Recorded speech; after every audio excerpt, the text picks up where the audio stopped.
बताइए इतिहास को कितने कालखंडों में बांटा गया है? 3 कालखंडों में बांटा गया है ना? कौन कौन से? प्रागैतिहासिक, आद्य ऐतिहासिक और ऐतिहासिक। ऐतिहासिक में जब हम लोग पढ़ रहे थे तो अभी हम लोग क्या पढ़ चुके थे? वैदिक पढ़ चुके थे।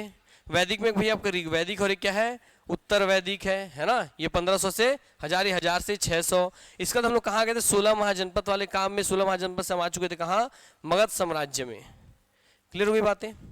मगध साम्राज्य में हम पढ़ना चालू किए तो हम लोग देखिए सर मगध साम्राज्य के अंतर्गत, मगध साम्राज्य के अंतर्गत, मगध साम्राज्य जब हम लोग पढ़ना चालू किए तो हम लोगों ने क्या देखा कि मगध साम्राज्य का पहला वंश कौन सा था? हर्यक वंश था। दूसरा, पहला था आपका हर्यक वंश। दूसरा वंश कौन सा था? शिशुनाग वंश था। कौन सा था? शिशुनाग वंश था। तीसरा वंश नंद वंश। चौथा वंश मौर्य वंश। मगर जब आपका नंद वंश है ना, जब नंद वंश रहता है और मौर्य वंश के आने से पहले, इस समय बीच की स्थिति में, इसलिए दिमाग कहानी पर बिठा लेना, नंद और मौर्य के बीच में इस समय हमारे पास होते हैं क्या भैया? विदेशी आक्रमण। कैसे आक्रमण? विदेशी आक्रमण होते हैं। कैसे आक्रमण होते हैं? विदेशी आक्रमण होते हैं। आज आपको बहुत कुछ समझ में आएगा, ठीक है? विदेशी आक्रमण होता है। विदेशी आक्रमण भारत में पहले विदेशी आक्रमण देखने मिलता है। इसमें से कल एक विदेशी आक्रमण आप लोग पढ़ चुके थे, सिकंदर वाला। मगर सिकंदर से पहले भी एक विदेशी आक्रमण होता है। तो जो पहले विदेशी आक्रमण होता है वो कौन सा रहता है? ईरानी आक्रमण रहता है ना? जिसको हम और क्या बोलते हैं? फारसी आक्रमण भी बोलते हैं, क्योंकि फारस की खाड़ी वही है, फारसी आक्रमण बोलते हैं। तो ईरान के शासक कौन से वंश के? हखामनी वंश। कौन से वंश? हखामनी वंश। कौन से वंश के? हखामनी वंश। हखामनी, हखमनी, कुछ भी लिख दे, याद रखना कौन सा वंश था। तो ईरान के हखामनी वंश के फारस के जो रहते हैं, कौन से शासक आक्रमण करते हैं बताइए? हाँ, डेरियस, डेरियस, डेसियस, अलग अलग नाम बोलते हैं, ठीक है? डेरियस प्रथम ने आक्रमण किया था। क्लियर हुई बातें? और एक और आक्रमण हुआ जो कि सेकंड रूप में आप देखते हैं। कौन किया था आक्रमण भैया? यूनानी आक्रमण, ठीक है? ये और क्या बोलते हैं इसको बताइए? मैसेडोनियन के आधार पर। मैसेडोनियन, क्योंकि मैसेडोनिया का था सिकंदर, मैसेडोनिया का था सिकंदर। कहाँ का था? मैसेडोनिया का था, इसलिए मैसेडोनिया का आधार बोलते हैं मैसोडोनियन आक्रमण। डोनियन, मैसोडोनियन आक्रमण, ठीक है? या मैसेडोनियन जैसे एक और शब्द भी इसकी जैसा ही वो आक्रमण करके बोल देता है। क्लियर हो गई बातें? इसमें किसने आक्रमण किया था? सिकंदर ने आक्रमण किया था। सिकंदर ने आक्रमण किया था। मगर आप लोग देखेंगे जब भारत का नक्शा देखने जाएंगे तो चलिए चलते हैं, कहानी सुनते रहे, मैं पीछे नहीं देखूंगा, आप दिमाग बैठाना, फिर लगातार मैं पूछूंगा। 10 मिनट में कहानी खत्म करेंगे, 10 से 20 मिनट में, फिर लगातार आपसे पूछूंगा, आप लोग फटाफट बताना है। इसलिए मैं सीधा कॉन्सेप्ट पर कहानी पे काम करते चल रहा हूँ, उसके बाद आप बताएंगे। आ जाओ भैया, चलो।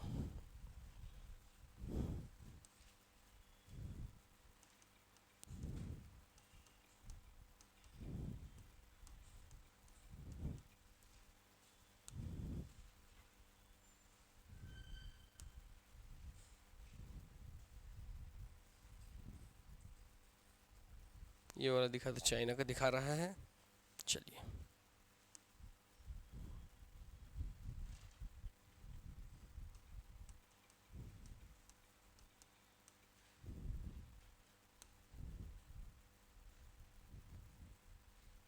देखिए ये उससे अच्छा है, अब यहाँ देखिए दूसरा मैप ले लेते हैं ताकि आपको समझ में आए। यहाँ से देखिए, वन में देखते चलिएगा। यहाँ पर देख रहे इटली, जो जूता जैसा पैर जैसी संरचना बताया था, सैंडल जैसी संरचना वाला। इसके बगल में ये रहा आपका क्या, उस समय का यूनान या उस समय का मैसेडोनिया। मैसेडोनिया से आपको दिख रहा होगा कि सर यहाँ से अगर हम गाड़ी घोड़ा रथ वगैरह लेकर के चलें तो हल्का से दरार है समुद्र का, दिख रहा है। उसके बाद फिर आप आ जाते हैं आप किसमें? यूरेशियन प्लेट में। किसमें आ जा रहे हैं आप? एशिया वाले में आ जा रहे हैं। तो एशिया के इधर वाला हिस्सा आपको यूरोप में दिखता है, इधर वाला हिस्सा क्या है? एशिया में है। तो यहाँ से भैया निकलता सिकंदर अपनी सेना लेकर के और यहाँ प्रवेश कर गया, किसमें? एशिया तरफ में प्रवेश कर गया। एशिया में जब इधर प्रवेश करेगा, एशिया में जब इधर प्रवेश करता है, इसी में बता देते हैं, एशिया में जब इधर प्रवेश करता है, ध्यान रखते चलिएगा। तो यहाँ पे इसको जब इसी क्रम में आगे बढ़ेगा तो इसको सबसे पहले यहाँ पे क्या पड़ जाता है? ईरान। क्या पड़ता है? ईरान पड़ जाता है। तो ईरानी जिसने हम पे आक्रमण किया था ना, डेरियस 1, ठीक है? क्लियर हो गई बातें? जिसने हम पे आक्रमण किया था, जब यहाँ से यूनानी आता है चल करके तो इस ईरान को पहले वो अपने कब्जे में ले लेता है। सिकंदर किसको कब्जे में ले लेता है? ईरान को कब्जे में ले लेता है। और ईरान के राजा को हरा करके यहाँ का रहता है एक ठो राजा शाहदारा। क्या रहता है? शाहदारा। कौन रहता है? तो जब यहाँ पे आता है आपका भैया सिकंदर, उस समय यहाँ का शासक कौन रहता है? शाहदारा रहता है। क्लियर हो गई बातें? शाहदारा को ये हरा देता है सिकंदर, और इसकी बेटी जिसका नाम रहता है क्या? रुखसाना। क्या नाम है? क्या नाम बोलिए? रुखसाना। क्या नाम है? तो सिकंदर की बीवी का नाम क्या हुआ? रुखसाना। क्या नाम है? मगर इसको इंग्लिश में बोल देते हैं लोग रैक्सोना। क्या बोलते हैं? रैक्सोना। तो रुखसाना बोले, इंग्लिश में बोल देते हैं लोग रैक्सोना, क्योंकि विदेशी हैं। तो रुखसाना से विवाह कर लेता है। रैक्सोना डिओड्रेंट आता था ना पहले, परफ्यूम वगैरह, यस वही रैक्सोना, यहीं से नाम आया है। तो रुखसाना शाहदारा की बेटी थी, उनसे विवाह कर लेते हैं। फिर यहाँ से इसके समर्थन लेते हुए, क्योंकि अब ससुर हो गया, अब तैमूर ससुर हो गया, वो मोर मदद करवे आगे जात हूँ। फिर यहाँ से निकलना चालू करते हैं। फिर इसका देखिए यहाँ से आगे बढ़ना जब चालू करते हैं तो आगे बढ़ाते चलते हैं। आइए मैं यही बताना चलता हूँ, ठीक है। उसके बाद मान लीजिए हम लोग भारत वाला हिस्सा ले लेते हैं। इसी में बना दे रहा हूँ ना, आप समझ जाइएगा, ठीक है। ईरान को हराने के बाद सिकंदर जब आगे बढ़ता है तो ये हमारा हो जाता है भारत बना लेते हैं यहाँ पर, ठीक है।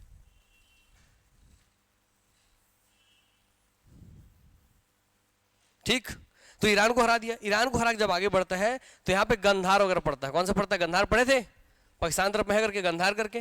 गंधार में फिर वो आक्रमण करता है। तो यहाँ पर कौन होता है राजा बताइए? हाँ, यहाँ पे गंधार पे जो चंद्रगुप्त मौर्य के साथ ही उसका दोस्त होता है, ठीक है। चंद्रगुप्त मौर्य के साथ उसका दोस्त होता है, जो साथ में क्या लिया रहता है? ट्रेनिंग लिया रहता है चाणक्य से ही। क्लियर हो गई बातें? और चाणक्य से ये ट्रेनिंग लेकर के ये इसका पिताजी यहाँ का राजा रहता है, और ये तक्षशिला में जाकर के यहाँ ट्रेनिंग ले रहता है। वापस आकर के भैया यहाँ पे क्या करता है? ये शासन अपना संभालता है, ठीक है। और जब शासन संभालता है तो जो आता है जब सिकंदर, तो सिकंदर को आता देख करके कि यार सिकंदर भैया आ रहे हैं, सिकंदर भैया आ रहे हैं, मारेंगे पिटेंगे, उससे पहले ही ये क्या कर देते हैं? उनकी अधीनता स्वीकार कर लेते हैं। क्या कर लेता है ये? अधीनता स्वीकार कर लेते हैं। क्या स्वीकार करते हैं? अधीनता। क्या भैया हम तुमसे पंगा उंगा नहीं लेंगे, हमको लड़ाई मारपीट नहीं करना है, हमारा अधीनता, हम आपकी अधीनता स्वीकार कर रहे हैं सिकंदर भैया, चलिए। तो ये देखिए ईरान को जीतते आ गया, इस वाले गांधार वाले एरिया को जीत लिया, पाकिस्तान का। पाकिस्तान जैसे ही सिंध वाले एरिया में पहुंचता, सिंध के पाकिस्तान, सिंध पंजाब वाले एरिया में पहुंचता है, भारत के हिस्सा पूरा सिंध पंजाब है ना। तो पंजाब के सिंध एरिया में पहुंचता है तो यहाँ पे नदी निकलती है। कौन? झेलम। कौन सी नदी निकलती है? झेलम। कौन सी नदी निकलती है बताओ? झेलम नदी निकलती है। झेलम के तट पर इनका युद्ध किससे होता है? पोरस से। किससे होता है? पोरस से युद्ध होता है। और पोरस की बहुत बड़ी सेना नहीं होती है, फिर भी भैया युद्ध लड़ते हैं। लास्ट में जब वो हार जाते हैं तो सिकंदर उनसे पूछता है कि बताओ तुम्हारे साथ क्या सलूक किया जाए, मार दिया जाए या छोड़ दिया जाए? तो बोलते हैं कि मुझे मेरे साथ एक राजा के जैसा ही सलूक किया जाए, बाकी फिर जो करना तुम कर लो। तो देखते हैं यार ये बंदा हार गया, सब चीज हो गया, मगर फिर भी अपना ईमान नहीं खो रहा है। सिकंदर बहुत प्रभावी होता है। अभी बोलता है अपनी पत्नी को कि देख यार रक्सोना। कौन है उसकी पत्नी? देख यार रुखसाना, यार रक्सोना, इसको करते हैं अपने पार्टी में ले लेते हैं, काम का बंदा ही, जा उसको राखी बांध दे। क्या बोलता है? जा उसको राखी बांध दे। इस तरीके से सिकंदर की जो पत्नी होती है रुखसाना या रेक्सोना, वो जाकर के पोरस को राखी बांधती है, बोलती है अब तेमोर भैया हो गए हस, अब हम जिससे आगे जब वो युद्ध करे बर भारत पे तो तेमोर भैया हो गए हस और ते अपन जीजा के साला हो गए हस, तो दोनों साला जीजा मन मिल करके भारत को बर आक्रमण करिया जी, ते मदद करबे न मोर डौका के। तो बोलते हो करहूं। बस वैसे ही पोरस पे भैया भाई बन जाते हैं, रुखसाना राखी बांध देती है और ये आगे निकल जाते हैं। इस युद्ध को क्या बोलते हैं? हाइडे स्पीच का यूज। क्या बोलते हैं? हाइडे स्पीच। ठीक है, हाइडे स्पीच का युद्ध बोलते हैं, हाइडे स्पीच का युद्ध बोलते हैं। क्लियर हो गई बातें? जो कौन सी नदी के तट पे लड़ा गया? झेलम नदी के तट। सिकंदर और किसके बीच लड़ा गया? पोरस के बीच में लड़ा गया। क्लियर हो गई बातें? अब जैसे हुए यहां से निकलते और सोचते कि अब हम भारत घुसे, तो आपको पता था कि अब महापद्मनंद और उसके बाद घनानंद के आते आते वो सब क्षेत्र को जीत करके यहां से पूरे यहां तक का पूरा भारत बना में क्या हो गया था? इतना बड़ा मगध साम्राज्य हो गया था। मगध साम्राज्य इतना बड़ा, मगध साम्राज्य भी भारत के पश्चिम से पूर्व तक पहुंच चुका था। कल ही आपको बताया था यहां तक का कहानी है ना। अब यहां से पूरा मगध साम्राज्य और यहां पे घनानंद की विशाल सेना है। ठीक है, घनानंद की बहुत बड़ी सेना है, तो बहुत बड़ी सेना यहां पर इंतजार कर रही है, पहले समझ लो। और यहां पर कौन सी नदी बहती थी? व्यास। पंजाब कौन सी नदी बहती है? व्यास, जिसका नाम क्या था पहले? विपाशा। सिंधु घाटी सभ्यता में क्या नाम था आपके ऋग्वैदिक काल में? विपाशा। तो व्यास नदी में इस समय आ रहा था बाढ़, बहुत तीव्र बाढ़ है रहता है। क्लियर की बातें? बहुत तेज बाढ़ आता है। तो जो सिकंदर की सेना होती है, बोलते हैं कि देखो यार राजा साहब, सिकंदर भैया, हम युद्ध नहीं कर सकते। बोलता है क्यों? कि एक तो तुम कारण बता रहे हैं कि क्यों वो वापस हुए, आपको पता होनी चाहिए सच्चाई। बोले कि यार तुमको 5 से 7 साल लगातार हो गए, तुम हमको लड़वा ही रहे हो। हमरो लड़का बच्चा है, हमला घर जाना है, अब हम लड़ नहीं सकन, 5 साल से लड़ लड़के हम थक गयान, हमला भी घर जाना है। क्या बोले उन लोग? हमला भी कहाँ जाना है?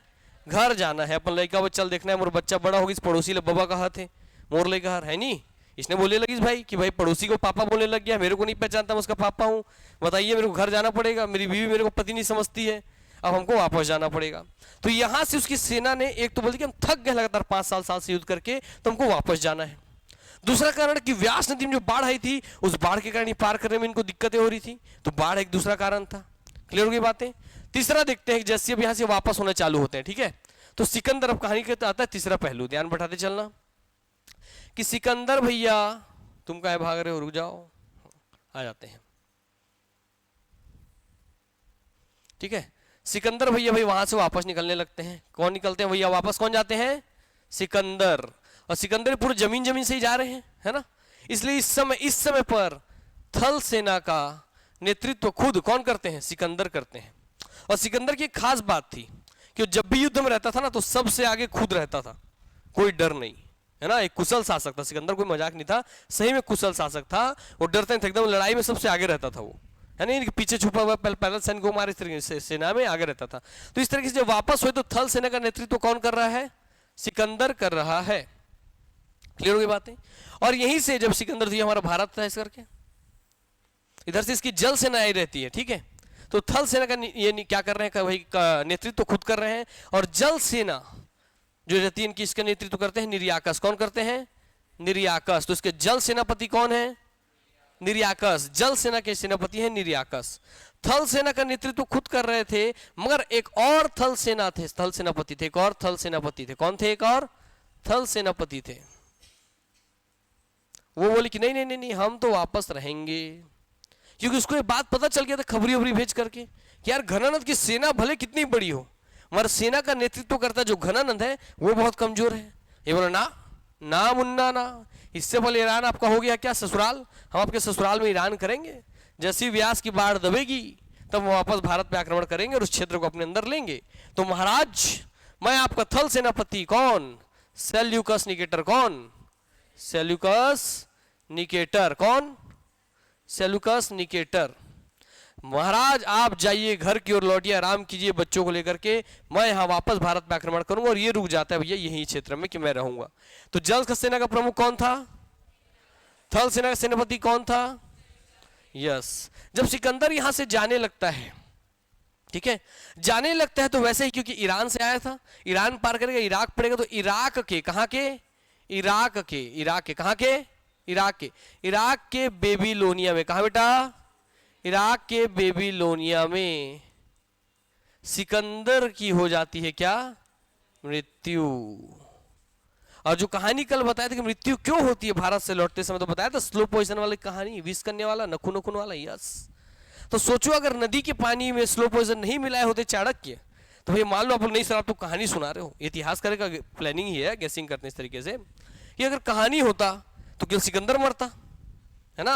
अगर स्लो पॉइजन मान लीजिए दिए होते तो और भी लोग मरते, सिकंदर क्यों मरा? और भी लोग मरे थे। इसका सबसे बड़ा प्रमाण की बताइए, आदमी ज्यादा पानी पीता है कि जानवर? जानवर ज्यादा पानी पीता है। यस, दैट मीन्स सिकंदर के साथ साथ जब सिकंदर बेबीलोनिया में मरा तो इसके साथ साथ इसका जो घोड़ा था, विश्व विजेता घोड़ा, जिसका नाम था बुकेफराल। क्या नाम था? क्या नाम था? बुकेफराल। बुके देते ना फूल वाले लोग, बुकेफराल क्या नाम था? तो इसके घोड़ा का नाम था भैया बुकेफराल। क्या नाम था? ये भी सिकंदर भैया के साथ हो जाते हैं टाइफिस, और दोनों का कब्र इराक के बेबीलोनिया में एक साथ बनता है। क्लियर हो गई बातें? इसका मतलब घोड़ा और मालिक दोनों मर रहे हैं, मतलब जैसे मतलब इनके जो संसाधन थे जो राजा तक पहुंचे थे, इसमें कुछ न गड़बड़ी था दया। समझ रहे हो बात ना? यस। इसलिए भारत से पंगा नहीं लेना, चाणक्य नीति। क्लियर हो गई बातें? इसलिए इनका काम तो यहाँ खत्म हो गया। अब ये खत्म हो गया तो सेल्यूकस निकेटर दुख मना रहा था कि मालिक हमार मर्गी से, मालिक हमार मर्गी से, है ना। क्लियर हो गई बातें? सिकंदर के पिताजी कौन थे बताइए पहले? फिलिप, है ना। सिकंदर खुद कहां से था? सिकंदर खुद भैया कहां से था? मैसेडोनिया से था। कहां से था? मैसेडोनिया से था। इनके पिताजी का नाम क्या था? फिलिप था। और इनके पिताजी को जहर दे के मार दिया गया। और जहर दे के कौन मार दी? इनकी मां ही मार दी थी। इसीलिए बाबू अपनी पत्नी से बच के रहना, अगर पंगा लिए तो निपट जाओगे।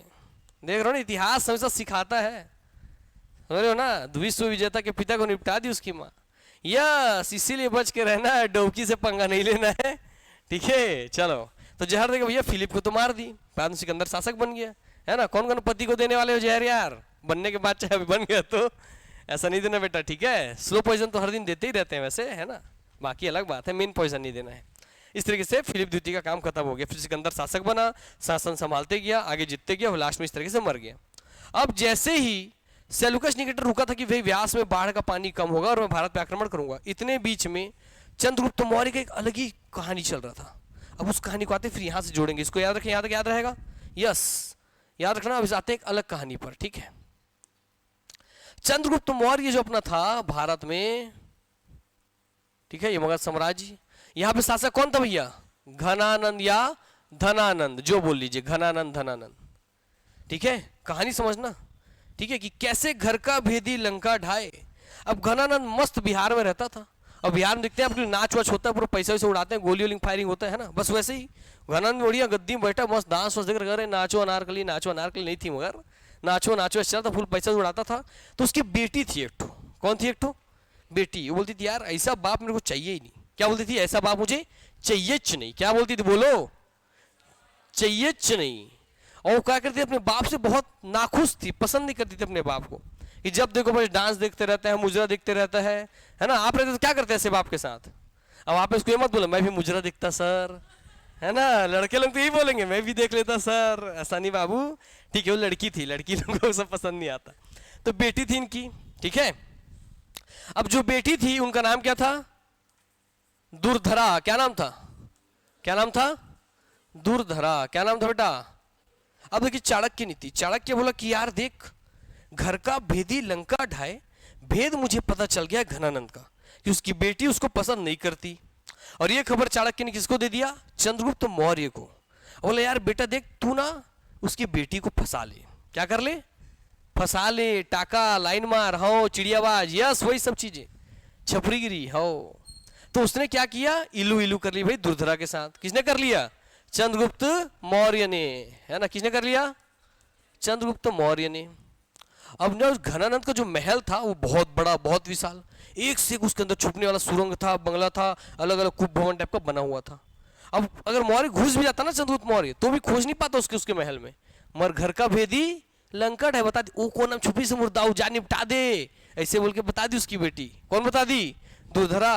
वो कौन हम छुपी से, वो कौन हम जा निपटा के मोर बाप ला। ये देख रहे हो ना, अपन डौका ला राजा बनाए पर अपने बाप ला निपटा दी से, ठीक है। यहाँ वैसे ही दुर्धरा भैया के साथ, दुर्धरा के साथ मिलकर के, उसके द्वारपालों के साथ मिलकर के क्या किया, चंद्रगुप्त धीरे धीरे उसके सभी भेदों को जानने लग गया। क्योंकि घर में थी, सब भेद सुनती थी और बताती थी, चिट्ठी लिखी, जा कबूतर जा जा जा जा जा, है नहीं। कबूतर भी आता बताता था, हाँ यहाँ पे सेना भेज रहा है, इतना सोना भेज रहा है, इतना चांदी भेज रहा है, लूटो रे बाबा। इसके लूट लूट के अपना खोज भरते गया अपना। हाँ हाँ, मैं कहानी थोड़ी सुना रहा हूँ, पूरा महसूस करो पिक्चर के जैसे, एकदम भैया रियल कहानी है। इस तरीके से भैया कबूतर जा जा किया, कबूतर पकड़ा, यहाँ सोना जा रहा है, इस रास्ते सोना हड़प लो, यहाँ इसकी टुकड़ी गई है, टुकड़ी को मार दो, यहाँ हथियार जा रहा है, हथियार छीन लो। इस तरीके से पैसा ले लेके, उसी का पैसा लूट लूट के एक बड़ा सा सेना खड़ा कर लिया चंद्रगुप्त मौर्य भी। और इस तरीके से घर का भेदी लंका ढाए, तो उसकी बेटी को ही पटा के बेटा बाप को निपटा दिया, है ना। क्लियर हुई बात है ना? यस। इस तरीके से चंद्रगुप्त मौर्य का वो अंश तो कर लिया। मगर दुर्धरा जिसने पिता के साथ बेईमानी की थी, उसको भैया भगवान भी माफ नहीं कर सकता इस इतिहास के पन्ने में। और दुर्धरा के साथ होगा गोटी। क्या हो जाएगा अभी? गोटी होगा, याद रखना क्या गोटी होगा। अब जोड़ते हैं। अब यह समय आगे इस घनानंद को मार के इस गद्दी पे कौन बैठ गया? चंद्रगुप्त मौर्य। और अब व्यास का पानी हो चुका था कम। व्यास का पानी क्या हो गया था? कम। और सेल्यूकस निकेटर आने वाला था आक्रमण करने। कौन आने वाला था? Seleucus Nicator. देखना कैसे इतिहास लेता है बेटा बदला। इसलिए कर्म का फल मिलता है, बोलते हैं ना, मिलते हैं कि नहीं बोलते हैं? इसी जन्म में मिलेगा। अभी देखना कैसे मिलेगा दुर्धरा को। सेल्यूकस निकेटर बोला कि चलो अब चलते हैं मगध साम्राज्य पे आक्रमण करने। उसको लगा अभी भी घनानंद है, उसको मगर पता कहाँ था कि यहाँ पे कौन है? चंद्रगुप्त मौर्य। उस बड़ी सेना का एक बहुत ही स्ट्रांग राजा, एक बहुत स्ट्रांग नेतृत्व करता, जो कि दिमाग से, बल से, छल से, श्याम दाम दंड भेद। चाणक्य का जो अर्थशास्त्र है वो इकोनॉमिक का बुक नहीं है। किसका बुक है? वो राजनीति का, प्रशासन का बुक है। याद रखिएगा, क्योंकि अर्थशास्त्र समझ के हम अर्थव्यवस्था का बुक मार देते हैं। चाणक्य ने कौन सी पुस्तक लिखी थी? अर्थशास्त्र, जिसमें वो अर्थशास्त्र नाम बस है और पुस्तक किसका है? राजनीति का है। किसका है? उसी में उसने बताया था साम दाम दंड भेद। जहां तक हम सुनते हैं ना चार चीज, वो चाणक्य ही लिखा था। ठीक है, उसको बताऊंगा, आगे डील करेंगे। तो चाणक्य का भी सब नीति जानता था। अब सिकंदर बोला कि नहीं, चंद्रगुप्त मौर्य बोले क्या आन दे, क्या आन दे, इसको आन दे, गेर में लेते हैं। अब यहां से सेल्यूकस निकेटर अपने बड़ी सी सेना लेकर के मस्त रथ वथ पे बैठ करके, हाथी वाथी पे बैठ करके, घोड़े वोड़े पे बैठ करके चल दिया भैया किसकी ओर? चंद्रगुप्त मौर्य के ऊपर आक्रमण करने। चंद्रगुप्त मौर्य दिमाग लगा दिया, और दिमाग लगा करके इसको ले गया कहां पे? बाढ़ग्रस्त क्षेत्र में। कहां ले गया? बाढ़ग्रस्त क्षेत्र में। और मस्त आ रहा ढबंग ढबंग ढबंग ढबंग बाढ़ग्रस्त क्षेत्र में, और पूरे बाढ़ग्रस्त क्षेत्र को ढकवा दिया ऊपर से। और मस्त यहाँ अपने रथ वथ के साथ, हाथी घोड़ा के साथ, सब जाकर बाढ़ की कीचड़ में धस गए और फंस गए। और जैसे धस गए और फंस गए, चंद्रगुप्त मौर्य आक्रमण किया, बोला स्वाहा, ये उसको बाढ़ग्रस्त क्षेत्र में फंसा करके हरा दिया सेल्यूकस निकेटर को। सेल्यूकस निकेटर बोला ए दैवो मोला झीन मार, मैं तोर ससुर बनहूं। का बनहूं? ससुर बनहूं, और मोर बेटी के साथ बिहाव कर ले। का कर ले? बिहाव कर ले, जेकर नाम का है? हेलना है, हेलना है। और एक नाम है, और एक नाम कोई जानता है? हाँ हाँ, कार्नेलिया। क्या नाम है? कार्नेलिया। कार्नेलिया किसने ले लिया? कार ने ले लिया। क्लियर की बात है? अब बोलते कि रे दादा मोला झीन मार, मोर बेटी हेलना या कार्नेलिया, दोनों उसी की बेटी का नाम था, सेल्यूकस निकेटर का। एक साथ ते बिहाव कर ले और ते मोर दमाद बन जा। सिकंदर बोला स्वाहा, आने दो। ठीक है, इस तरीके से दुर्धरा का दिल टूट गया। बोली अरे यार, जिस प्रेमी के लिए मैंने अपने बाप को निपटा दिया, वो किसी और का प्रेम हो गया। ठीक है, इस तरीके से सेल्यूकस निकेटर की बेटी हेलेना से विवाह करने के बाद इसके, क्योंकि बताइए आपको, उसको हरा चुका था, ये गंधार को हरा चुका था ना भाई सेल्यूकस ने, वो सिकंदर ईरान को हरा चुका था, अफगानिस्तान को हरा चुका था। तो इसलिए बोला कि अब दहेज दे, क्योंकि ये तो है बिहार का एरिया है ना, बिहार में क्या चलता है भाई हमारे? दहेज। बोला मैं तो राजा हूं, बिना दहेज लिए मानूंगा नहीं, तो यहीं से दहेज देखो आपका। सिकंदर बोला, आपका चंद्रगुप्त मौर्य बोला कि तेरा एरिया मुझे चाहिए पूरा पाकिस्तान, पूरा अफगानिस्तान। और पहली बार जो अखंड भारत था उसका नक्शा बन करके आया सामने। और अखंड भारत का पहला शासक कौन बना? यस, और उसमें पाकिस्तान अफगानिस्तान किससे लिया? वो सेल्यूकस निकेटर से ले लिया। और फिर लास्ट में बैठा हेलेना के साथ, आराम आराम किया। बोले यार बता तो यार, तोर बापू मोर ऊपर आक्रमण काहे करे आ रही? बोला का मचरी से अपन आराम से रती सी यूनान में मोर ऊपर काहे लड़े बर आए रही से? तो बोली से यार देख, मोर बापू होना अब बड़ लालची है। काहे? अब बड़ लालची है। काहे? लालची है। बोला ना हाथी चाहिए रही से। का चाहिए रही से? हाथी चाहिए था वहां साहब उनको। बोला बस इतनी सी बात। अब तो मेरे ससुर है, what is the problem? I give him 500 elephants. कितनी? 500 हाथियों का उसने अपने ससुर जी बोला, लो ससुर जी जाओ ऐस करो। अब 500 हाथी लेकर के सेल्यूकस निकेटर वापस जा रहा है। कहाँ? यूनान। कहाँ जा रहा है? यूनान। तो सब लोग दिखेंगे ना, इतना सारा हाथी लेके आ रहा है, तो पूछे ना कहाँ से लाए? तो बताया मैं गेर है यार, भारत में एक ठी राजा है, वो हर मोला गज्जब मारी, इस मारे का अपने बेटी के बिहाव करवा दा रहे हैं, वो कहा फिर बोला हाथी दे दी इसके ससुर जी, जाते खुश रहे। तो वहाँ बहुत चर्चा का विषय बन गया। अरे ऐसे ही हुआ था, चर्चा का विषय बन गया। आपके शहर में 500 हाथी एक साथ को लेके आके कैसा लगेगा? चर्चा का विषय बन गया। तो वहां का एक आदमी जो था वो इसके ऊपर पूरा पुस्तक लिख दिया, और उसने क्या कहा कि किसने भैया दिया है हाथी? सैंड्रो कोट्स ने। किसने दिया है? सैंड्रो कोट्स ने। मतलब हाथी किसने दिया है? सैंड्रो कोट्स ने। और एक और हुए बाद में, एक और आपके विद्वान हुए, उनका नाम क्या था? William Jones. कौन हुए? विलियम जोन्स, जो भैया यूनान का भी इतिहास पढ़ा था। तो उनको पता चल कि 500 हाथी दिया था किसी सैंड्रो कोट्स ने। और जो भारत का भी इतिहास पढ़ा तो पता चल कि हाँ तो भाई चंद्रगुप्त मौर्य अपने ससुर को दिया था 500 हाथी। तब जाके विलियम जोन्स ने पहली बार ये बताया इतिहास पढ़ने के बाद कि सैंड्रो कोट्स कोई और नहीं, आपका चंद्रगुप्त मौर्य ही है। तो बताइए सैंड्रो कोट्स कोई और नहीं, चंद्रगुप्त मौर्य। इसकी पहचान किन्होंने की? विलियम जोन्स ने की। क्लियर हो गई बातें? समझ में आ गया बात? नहीं इतना? यस। मगर यहाँ भी गोटी और गणित होना बचा हुआ है। ठीक है, अभी और देखते चलते हैं। क्या एक तो स्टोरी का पहलू छोड़ रहा हूं मैं, हरा दिया, मार दिया, भगा दिया, वहां से चले गए। हाँ, अब अपनी हेलेना और कार्नेलिया का विवाह तो करवा दिया, मरी तो यूनान भैया फारसी वारसी में पली बढ़ी है ना, यूनान में पली बढ़ी है, क्लियर हुई बात। इसको आता नहीं था भैया इधर अपना बिहारी लैंग्वेज, कैसे बोलेगी का हो का हलवा लिट्टी चोखा खइबो मस्त रहिबो, है ना, ऐसे बोल नहीं पाती थी यार। तो भैया बिहार में जब गई मगध साम्राज्य में तो उसको बोलने में दिक्कत हो, बिहारी मगधी जो भी भाषा बोलने में दिक्कत हुआ। तो इसका बाप बोला ना बेटी ना, तू मेरी बेटी है, तू बोर हो जाएगी, मैं तेरे लिए एक आदमी भेजता हूँ जो ट्रांसलेट करके कहानी सुनाएगा, तेरी हर बात दूसरे तक पहुंचाएगा, तेरे पति को सब मैसेज पहुंचाएगा। और उसने किसको छोड़ दिया इसका ख्याल रखने के लिए? मेगास्थनीज। किसको छोड़ दिया? मेगास्थनीज। तो एक बाप ने अपनी बेटी के लिए अपने दूत को या अपने दार्शनिक को छोड़ दिया, किसको? मेगास्थनीज को। और मेगास्थनीज ने भैया इंडिया के मगध साम्राज्य में रह करके एक पुस्तक लिखी, क्या? इंडिका। क्या लिखी? इंडिका। क्या लिखी? इंडिका लिखी। और इंडिका में उस मगध साम्राज्य के बारे में संपूर्ण चीजें बताई कि मगध साम्राज्य ऐसा है वैसा है, वैसा लिखता था और जाकर फिर कहानी सुनाता था। देखो हिलना, देखो कार्नेलिया, यहाँ पे लिट्टी चोखा खाए जाते, आदमी बब्बर लड़ाई करते, डांस देखते, पैसा उड़ाते, गोली चलाते, इसने करके, है ना, क्लियर बात है। तो भाई ट्रांसलेट कर सुनाता था उसको कहानी, समझ आ गया बात। तो इंडिका पुस्तक किसने लिखी थी? मेगास्थनीज। किसका दूत था? ठीक है, वो किसका ख्याल रखने के लिए छोड़ा था? हेलेना कार्नेलिया का ख्याल रखने के लिए छोड़ा था। ठीक है, सिकंदर की पत्नी कौन थी? कौन थी? अरे बोलो। रेक्सोना। रेक्सोना या रुखसाना। किसकी बेटी थी? शाहदारा। कहां का था शाहदारा? ईरान फारस का था। क्लियर है। भारत पे पहला आक्रमण किसने किया? ईरानी ने किया, फारसी ने किया। किसने किया? नाम डेजियस प्रथम। क्लियर हो गई बातें। चलिए, गणानंद की बेटी का नाम दुर्धरा, और इसकी सेल्यूकस निकेटर की बेटी का नाम, और दोनों क्या हो गए? ये सौतन हो गए।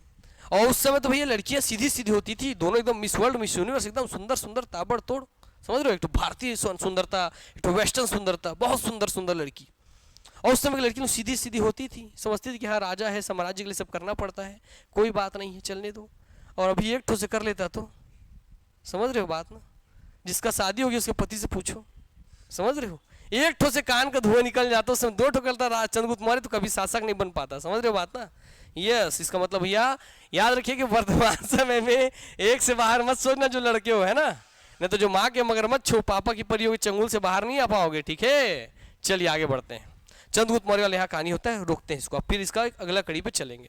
जब चंद्रगुप्त मौर्य सब चीज जीत वित गया, ठीक है, और फिर अब समय आ जाएगा किसका? मगध साम्राज्य का समय आ गया। मगध साम्राज्य कितना हो गया भाई? अखंड भारत पूरा बन करके सामने आ गया हमारा।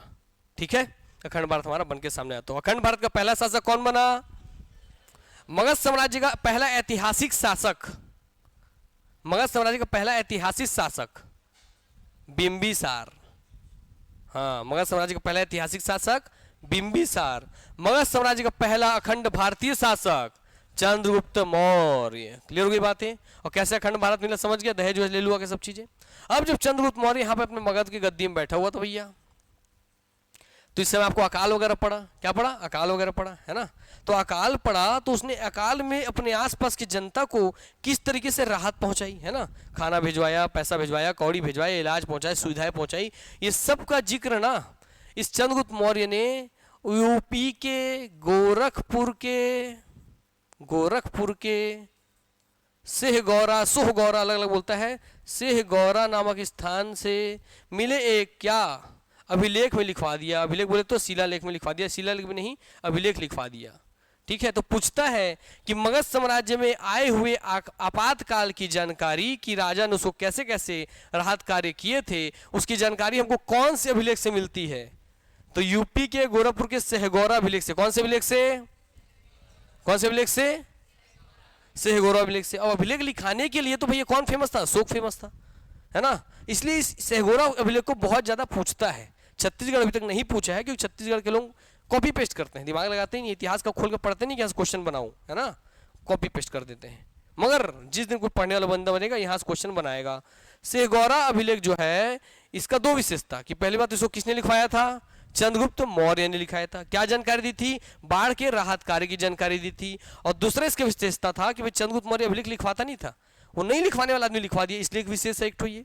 और दूसरा कि ये अभिलेख था किसका? तांबा का। किसका था ये? तो तांबा का था ये अभिलेख, तांबा के ऊपर उकेर करके लिखवाया गया था, इसलिए फेमस है।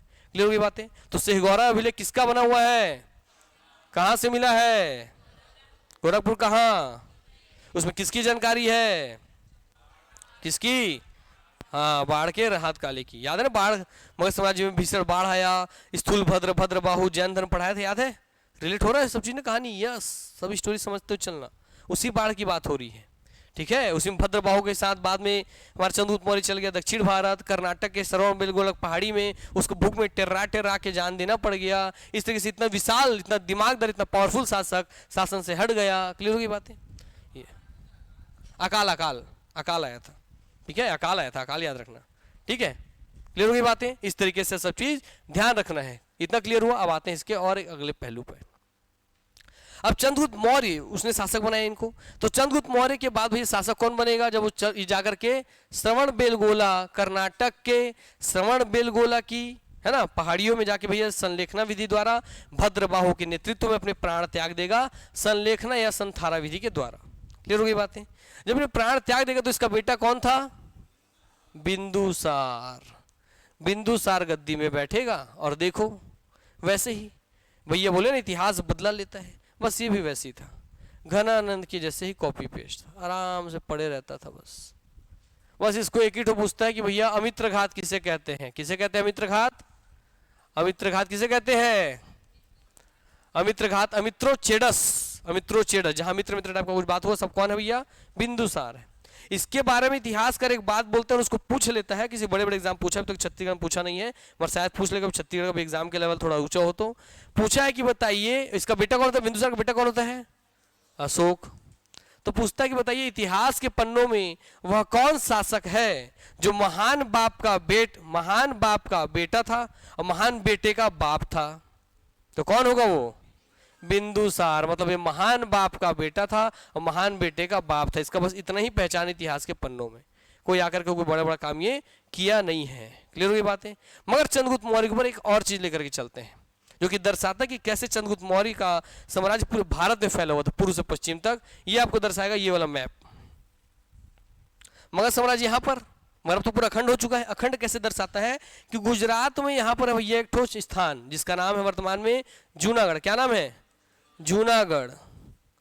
जूनागढ़ में किसानों को सिंचाई के लिए शासकीय खर्चे पर, अपने पैसे पर, राजा ने अपने पैसे पर एक झील का निर्माण कराया, जिस झील का नाम था सुदर्शन झील। कौन सा झील? सुदर्शन झील। और सुदर्शन झील बनवाई थी भैया किसने? चंद्रगुप्त मौर्य ने। याद रखना, चंद्रगुप्त मत लिख के छोड़ देना, नहीं तो 500 साल बाद पहुंच जाओगे। मौर्य हमेशा लगा देना, ठीक है, क्योंकि गुप्त बोले तो गुप्त साम्राज्य आ जाता है, इससे 500 साल बाद का बात हो जाएगा वो, है ना, इसलिए ध्यान रखना। चंद्रगुप्त मौर्य ने गुजरात के जूनागढ़ में कौन सी झील बनवाई? सुदर्शन झील बनवाई। मगर कुछ लिखवाया उखवाया नहीं, छोड़ दिया बनवा करके, ठीक है, कि जाओ जनता हित है, भाई झील बनवा दी अपना भैया। क्योंकि जब झील के बाद में स्ट्रक्चर देखा गया, और किसने देखा? एक शासक होगे, बाद में आगे जाके पढ़ोगे कौन? रुद्रदामन। कौन होंगे? रुद्रदामन होंगे। रुद्रदामन ने जब अपने शासनकाल में देखा कि यार जूनागढ़ का जो झील दिख रहा है मुझे, ये तो नेचुरल नहीं है, ये तो ह्यूमन मेड दिख रहा है। तो फिर इतिहास के पन्नों को खंगालने लगा रुद्रदामन कि किसने बनवाई। खुद शासक था ना रुद्रदामन, तो इतिहास के पन्ने खंगाला, तब इसको पता चला कि यार इसको तो बनवाया किसने है? चंद्रगुप्त मौर्य ने बनवाया है। और जब मौर्य चले गए तब इसका क्या होने लग गया भैया? कमजोर होने लग गया, जर्जर स्थिति होने लग गई। क्लियर होगी बातें? तो रुद्रदामन ने अपने जूनागढ़ अभिलेख में, किसमें? तो रुद्रदामन का जूनागढ़ अभिलेख। जूनागढ़ अभिलेख किसका है? किसका है? पूछा है बहुत बार, पीएससी व्यापम भी पूछा है। तो रुद्रदामन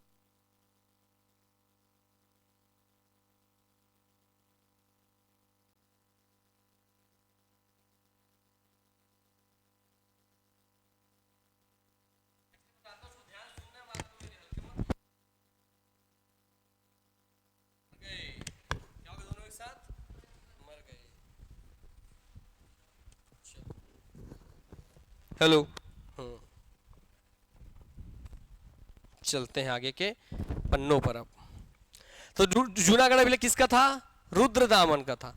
और उसमें रुद्रदामन ने लिखवा दिया कि सुदर्शनशील जो जूनागढ़ में बना हुआ है, इसको बनवाया किसने है? चंद्रगुप्त मौर्य ने, और मैं इसका पुनः जीर्णोद्धार करवा रहा हूं।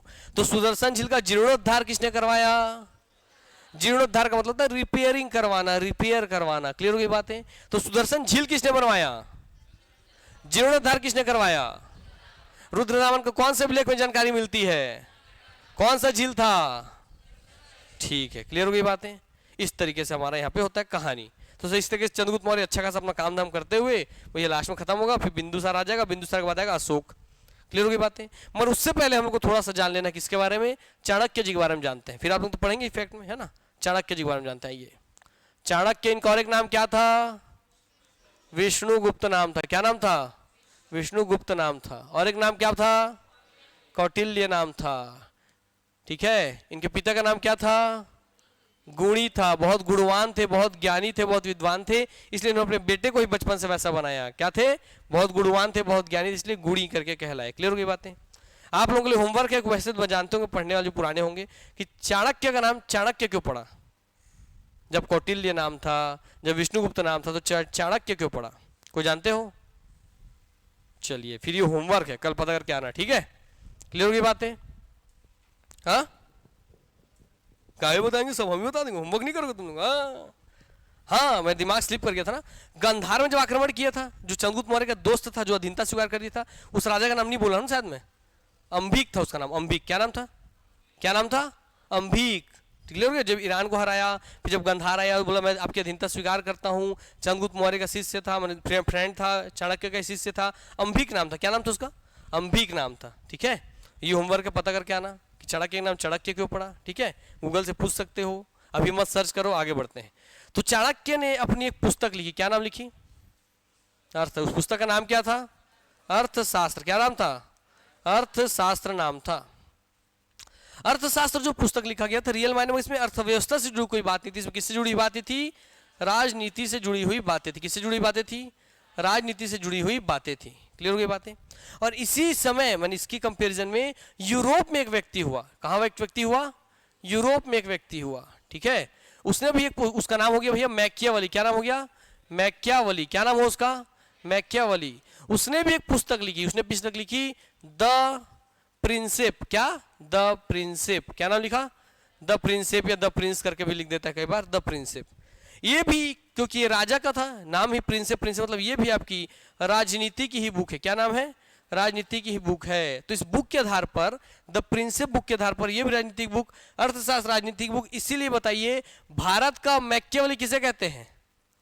चाणक्य को कहते हैं, जबकि गलत है। ये दिखाता भाई पश्चिमी सभ्यता का वर्चस्व है ना, कि जिसका राज है वो अपने हिसाब से चलाएगा। चाणक्य कहाँ अभी मैकियावली अभी जाकर पैदा हुआ यूरोप में। और भैया जब यीशु मसीह पैदा नहीं हुए थे, तब से कहानी चल रहा है ना। 326 ईस्वी पूर्व में चल रहे हैं, मैंने यीशु मसीह के जन्म से 350-400 साल पहले की स्टोरी में हम लोग चल रहे हैं।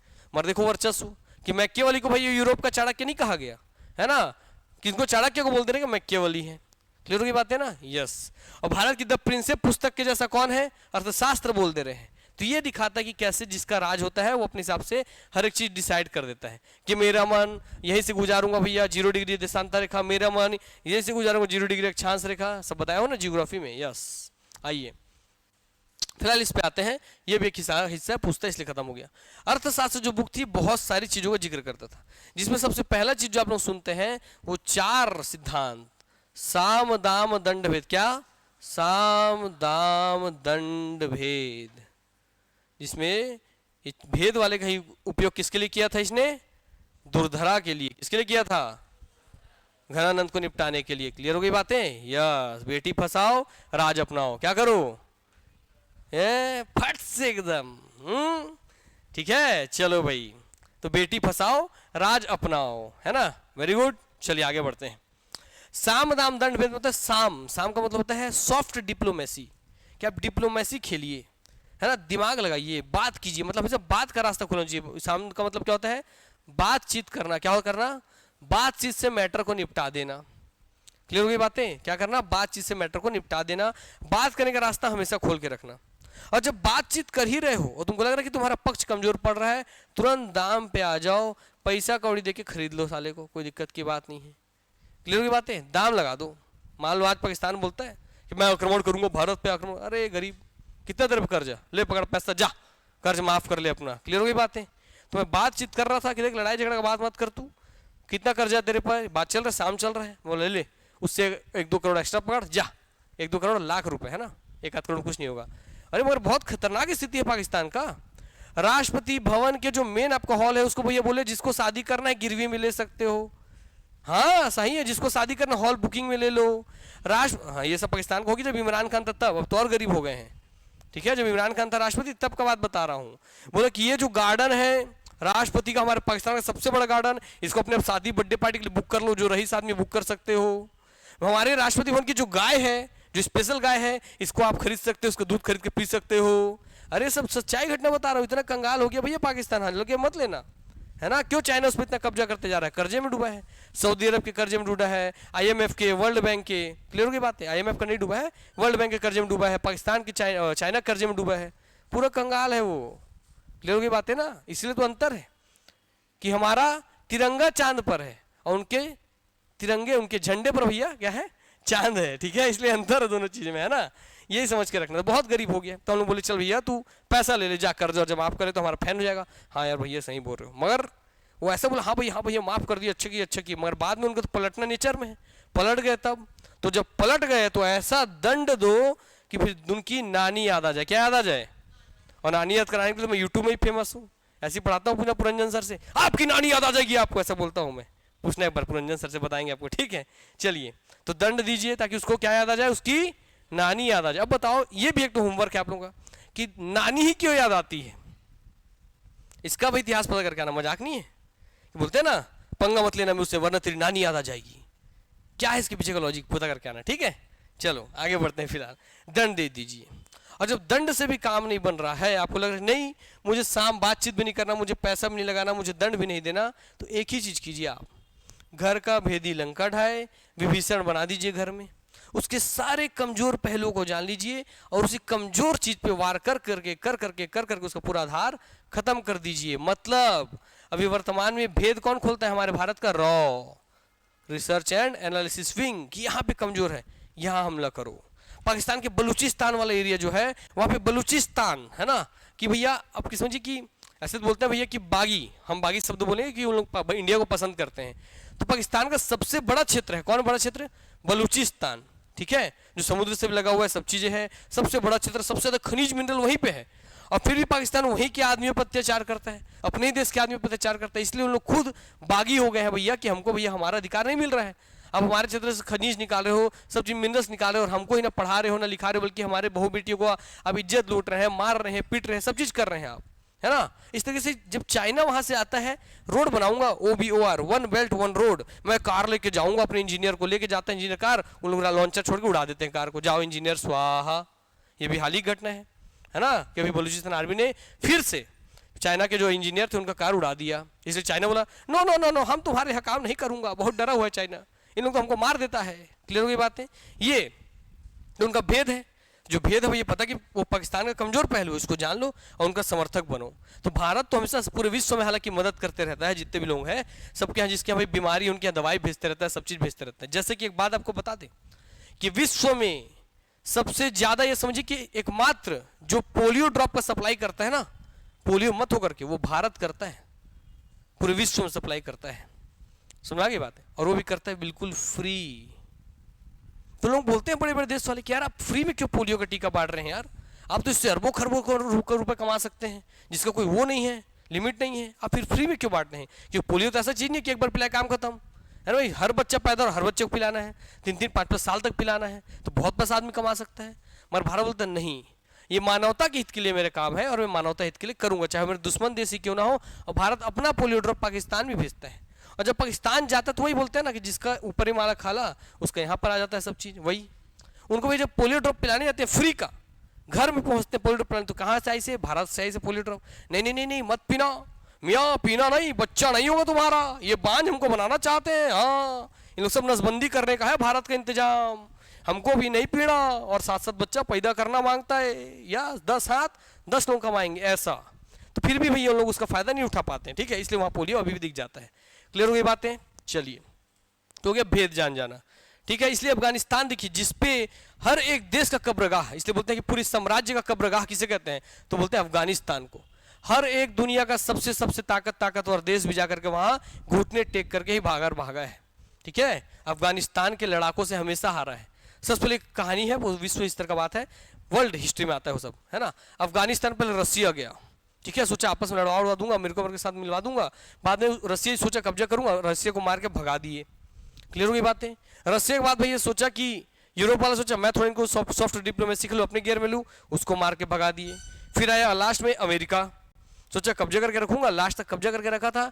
डोनाल्ड ट्रंप जाते जाते बोला यहाँ से अपना हटाओ भैया, है ना, क्योंकि हर साल हम अरबों खरबों रुपया खर्चा कर रहे हैं अफगानिस्तान में रह करके, हमारे देश के जवान भी मर रहे हैं, सब चीज़ मर रहे हैं, और ये तालिबान से, अफगानिस्तान से तालिबानी लोग खत्म नहीं हो रहे हैं, मतलब हम इनको नहीं सक सकते, और वो भी वापस भाग गया। इसका मतलब अफगानिस्तान पे कभी किसी ने विजय प्राप्त नहीं की।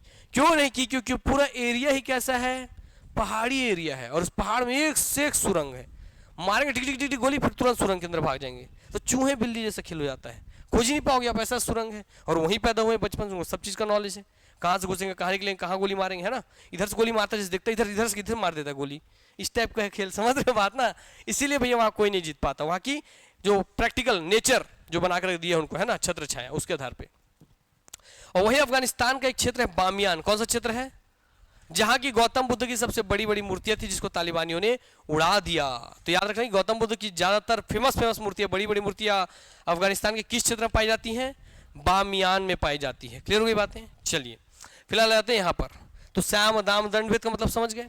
अभी भारत में सब चीज व्याप्त है, देखिए भेद का काम कौन कर रहा है, रॉ कर रहे हैं। दंड देने का काम कौन करता है, भाई हमारी आर्मी, हमसे पंगा लेगा उड़ा देंगे। 62 के युद्ध, 65 के युद्ध, जब हुई युद्ध, है ना, 62 में हम हार गए थे, फिर भी 65 से जब पाकिस्तान से हो तब तो मारा ही है उसको। दाम का बात हो गया भैया, तो इसको कौन करता है, वित्त मंत्रालय देखता है। और शाम का बात, बातचीत का बात कौन करता है, जयशंकर साहब, विदेश मंत्रालय। तो इसी से सारे मंत्रालयों का जन्म हो गया। क्लियर हो गई बातें। और इसी के साथ साथ अपने अर्थशास्त्र में देखिए, पूरा राजनीति का बुक है ना, राजनीति पूरा सिखा रहे बुक। इसी के साथ साथ उन्होंने 7 सिद्धांत, सप्त सिद्धांत दिए, शासन प्रशासन के 7 सिद्धांत दिए, 7 पिल्लर का सिद्धांत भी इसी अर्थशास्त्र में भी दे दिए, ठीक है। बोले कि 7 सिद्धांत क्या किसी राजा के लिए, तो बोले राजा के 7 सिद्धांत में सबसे पहला हिस्सा है खुद राजा ही। कौन है सबसे पहला हिस्सा, राजा। कि राजा खुद अपने पूरे प्रशासन में, क्षेत्र में हर तरीके से सबसे सर्वोच्च, सबसे सर्वोत्कृष्ट होना चाहिए, चाहे वो बलपूर्वक हो, ठीक है, चाहे वो ज्ञान पूर्वक हो, चाहे वो चरित्र पूर्वक हो, जिस भी तरीके से राजा जो हमेशा क्या होना चाहिए, सर्वश्रेष्ठ व्यक्ति जो होगा उसी को ही राजा बनाना चाहिए। इससे आपको क्या पता चलता है कि अगर आपके क्षेत्र में जो राजा है, चाहे आपको पार्षद हो, पंचायत हो, सरपंच हो, चाहे राज्यपाल हो, मुख्यमंत्री हो, प्रधानमंत्री हो, राष्ट्रपति हो, सब सर्वोच्च आदमी ही चुन करके जाने चाहिए। मगर हम नहीं चुनते हैं तो नतीजा यही निकलता है कि 5 साल से वैकेंसी नहीं आती है ना। क्लियर हो गई बात। इसलिए राजा कौन होना चाहिए, सबसे सर्वोच्च होना चाहिए, हर एक चीज में सबसे उत्कृष्ट होना चाहिए। तो राजा जितना मजबूत होगा उतना मजबूत प्रशासन आप बना पाएंगे। और इसलिए देखिए मगध साम्राज्य पूरा अखंड भारत का साम्राज्य बना पाया, इसका राजा कौन था, चंद्रगुप्त मौर्य। क्लियर हो गई बातें। राजा मगर इतना मजबूत बना किसके दम पर, तो बना अमात्य के दम पर। किसके दम पर, अमात्य। अमात्य मतलब होता है मंत्री। कौन होता है, अमात्य मतलब मंत्री। तो अमात्य के दम पर राजा कोई बनता। और चंद्रगुप्त मौर्य जो राजा था उसका मंत्री कौन था, चाणक्य थे। इसीलिए तो अमात्य दूसरा सबसे अहम रोल अदा करता है भैया किसी राजा के 7 सिद्धांतों में। क्लियर हो गई बातें। फिर जब राजा हो जाएगा, अमात्य हो जाएगा, तो फिर आप देखिए कि चौथे हिस्से में आ जाता है, मगर फिर भी आप समझते चलिए, है ना, कि फिर बोलता है कि जब ये हो जाए तो तीसरे हिस्से में आपको होना चाहिए, राजा के पास होना चाहिए दुर्ग। क्या होना चाहिए, दुर्ग। दुर्ग मतलब एक से एक महल, किले विले, एकदम आलिशान आलिशान होना चाहिए। क्या भैया, आपका महल आलिशान आलिशान, दुर्ग होने चाहिए, किले होने चाहिए। जैसे लाल किला हो जाए, है ना, दिल्ली का लाल किला, आगरा का लाल किला, ताजमहल, चाहे जो भी जितने महल किले हैं, चित्तौड़ का किला, जो भी किला, जितने बड़े बड़े, जितने विशाल विशाल भव्य भव्य किले हो, दुर्ग हो, राजा को बना के रखना चाहिए। बोले क्यों, बोलते हैं रोला। किसके लिए, रोला के लिए। किसके लिए, क्योंकि हाथी के दांत दिखाने के अलग होते हैं और खाने के अलग। क्यों, क्योंकि जो कमजोर कमजोर राजा है, जो दिखेगा यार जितना मेरा पूरा क्षेत्रफल है जहाँ का मैं राजा हूँ, उतने बड़े तो एक महल बना के रखा है, मैं क्या इससे पंगा लूंगा, मैं इसके अधीन ही ठीक हूँ। तो केवल दिखा करके डर व्याप्त हो जाए, है ना। जैसे भारत जो भी मिसाइल बनाता है, है ना, दिखाता है ना कोई भी देश मिसाइल, हमने ये मिसाइल बनाया जिसका रेंज है 5000 किलोमीटर। 5000 किलोमीटर तो आप एशिया नाप दिए, भारत छोड़ो एशिया किसी देश को उड़ा दोगे। ये तो छोड़ो, दूसरा चीज देखो, आपको लगता है कि नहीं ये लोग तो लॉन्च करते हैं हमारे पास 5000 किलोमीटर का मिसाइल है, 10,000 किलोमीटर का मिसाइल है, मगर बेटा जब चंद्रयान आता है तो क्यों चाइना वाइना सब तिल मिला जाते हैं, कोई भी अंतरिक्ष यान आता है क्यों, कि जब यहाँ से लाखों किलोमीटर दूर के ग्रह पे आप अपना सैटेलाइट भेज रहे हो, तो मतलब जब सैटेलाइट उतना दूर जा सकता है तो आपका मिसाइल भी जा सकता है उसके ऊपर फिट करके, रॉकेट के ऊपर परमाणु बम भी जा सकता है फिट करके। इसीलिए हर देश बोलता नहीं है, मगर किसमें इतना पैसा खर्चा करता है, स्पेस में। एक तो खोज होगा ही होगा, दूसरा दुनिया मेरी ताकत भी जान लेगी। जैसे भैया चाइना, भारत पहला देश बन गया है ना दक्षिणी ध्रुव पे जाने वाला, दक्षिणी उत्तर गोलार्ध पे जाने वाला, चंद्रमा के, है ना, यस। तो हम लोग इसलिए प्लानिटरी मिशन क्यों करते हैं, दो कारण, एक तो खोज के लिए, दूसरा दबदबा बनाने के लिए, और उसको इतना मीडियम दिखाते हैं, इतना हाईलाइट करते हैं, क्यों, केवल रोला के लिए, कि रोला से ही डर जाए। कोई छोटा मोटा जो देश था जिसके पास 100-200 किलोमीटर का मिसाइल है, पंगा ही मत ले मेरे से, है ना, क्लियर होगी बात है ना, यस। इसीलिए बनता भैया दुर्ग या किला होना चाहिए राजा के रोला के लिए, किसको होना चाहिए बोलो, रोला के लिए होना चाहिए, ऐसे याद रखना है, ठीक है। आज कल कभी भी पंगा तो बोल देना, पंगा मत ले मेरे से, ठीक है, ऐसा आपका डरा देना, पहले रोला के लिए कुछ बना लेना। आते हैं चौथे हिस्से बात करते हैं।